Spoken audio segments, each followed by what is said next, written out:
Kami dari Kal, Ya, Na, Mi, Ta, Kalyanamita. Pada kesempatan kali ini, kami akan menjelaskan tentang pengertian IPE, Nilai-nilai IPE, strategi berkomunikasi dengan keluarga mitra, strategi eksplorasi keluarga mitra sesuai dengan prodi kami masing-masing, dan kesimpulan. Penasaran gak sih? Sebelum itu, kita akan memperkenalkan diri masing-masing dulu. Yuk! Halo teman-teman, nama aku Kevin Pranata dari Prodi Kedokteran. Halo teman-teman semuanya, nama aku Naswaya Rimtri Irawan dari Prodi Gizi Kesehatan. Halo semuanya, aku Anggun Citra Aprilia dari Prodi Ilmu Keperawatan. Halo semuanya, nama aku Afra Gaisani Chandra Syabunan dari Prodi Kedokteran. Halo semuanya, nama aku Anissa Nuraini Suseno dari Prodi Kedokteran. Halo semuanya, nama aku Satria Gandhar Samudra dari Prodi Kedokteran. Yuk kita simak videonya. Di dalam CFA-CIP terdapat sebuah program yang disebut dengan Interprofessional Education. Kegiatan ini melatih mahasiswa sejak dini untuk berkomunikasi dengan rekan profesi lain dalam menangani masalah kesehatan yang dihadapi oleh masyarakat. Kegiatan ini tidak hanya membutuhkan pemahaman, tetapi yang terpenting adalah implementasinya.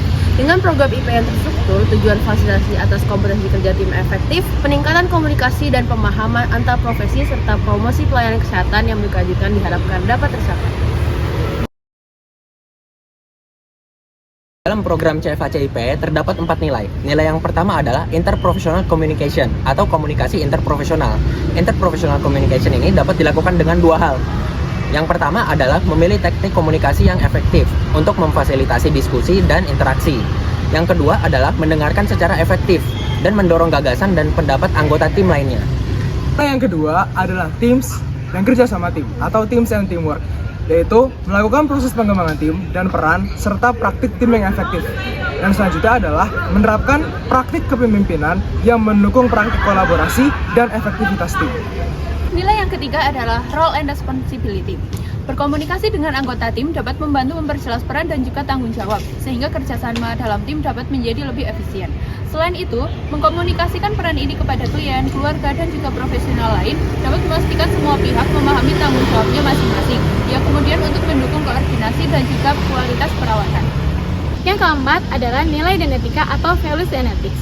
Adalah hal yang penting baik untuk profesi secara pribadi maupun kolaborasi antar profesi. Apa saja? Yang pertama adalah menempatkan klien dan komunitas sebagai pusat pelayanan kesehatan interprofesional. Yang kedua adalah menjunjung tinggi prinsip-prinsip etik. Dan yang ketiga, menghargai perbedaan budaya.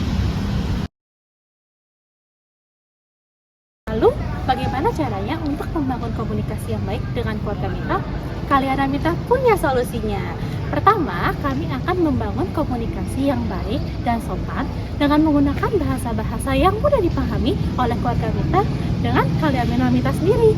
Kedua, kami akan peka dan mengerti tentang kebudayaan yang dimiliki oleh keluarga mitra sehingga tidak terjadi miskonsepsi dan mistranslasi antara kedua belah pihak. Dan terakhir, kami akan menjaga komunikasi dengan hubungan dengan keluarga mitra dan Kalyanamita sehingga terjadi hubungan yang harmonis dan berkesinambungan. Sebagai seorang mahasiswa kedokteran dan calon dokter di masa depan, langkah pertama yang akan kami ambil dalam rencana eksplorasi program studi kedokteran adalah mengkomunikasikan kondisi kesehatan keluarga mitra dengan beberapa upaya. Salah satunya adalah dengan mewawancarai keluarga mitra. Setelah itu, kami akan melakukan pemeriksaan fisik yang tepat guna dan menyeluruh sehingga dapat menentukan diagnosis yang sesuai, tentunya dengan mempertahankan kode etik kedokteran. Kemudian, berdasarkan hasil diagnosis yang kami raih, kami akan memberikan saran tata laksana terapi yang menunjang kesehatan pasien. Hal tersebut merupakan peran dokter sebagai seorang profesional. Sebagai seorang health advocate, seorang dokter berperan sebagai manajer perubahan yang membantu pasien mengatasi penyakit dan mengubah gaya hidup menjadi lebih sehat. Misalnya dengan pengamatan kepada keluarga mitra sebagai usaha preventif akan terjadinya penyakit. Sebagai seorang kolaborator, dokter diharapkan dapat bekerja sama dengan pihak dari profesi lainnya.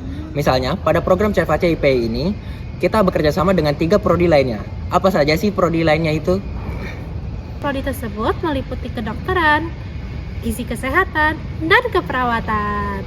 Wah, hebat banget gak sih? Selain itu, sebagai seorang komunikator, kami sebagai mahasiswa kedokteran diharapkan dapat memiliki kemampuan berkomunikasi yang baik antar sesama. baik dengan keluarga, teman sejawat, dan masyarakat sekitar. Sebagai seorang perawat, strategi yang efektif dalam memberikan pelayanan kesehatan yang optimal kepada keluarga mitra adalah dengan melakukan komunikasi terapeutik kepada klien, seperti mengembangkan keterampilan yang empatik dan mendengarkan aktif untuk membangun hubungan baik dengan klien, serta mengaplikasikan perilaku profesional perawat dalam memfasilitasi proses penyembuhan dan meningkatkan kesejahteraan pasien. Selanjutnya adalah rencana eksplorasi ke keluarga mitra di bidang gizi kesehatan. Yang pertama adalah memberikan penyuluhan tentang pentingnya kesehatan gizi kepada keluarga mitra. Yang kedua adalah mendiskusikan dan mencari tahu bagaimana permasalahan pola makan yang biasa dilakukan oleh keluarga mitra.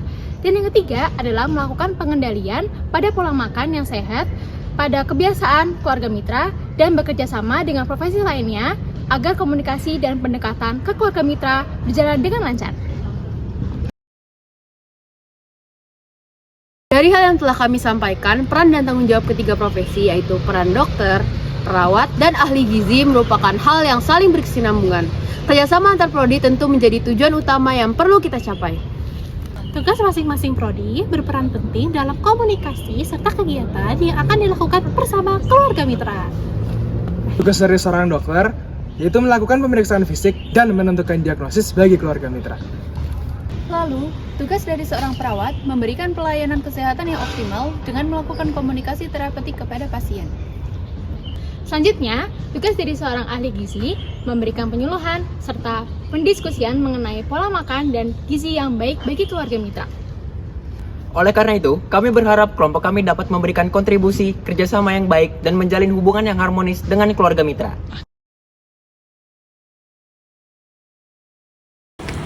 Halo guys, Jadi kita udah selesai nih. mau pulang. Aku mau belajar besok UTS Inggris. Mantap guys. Dadah.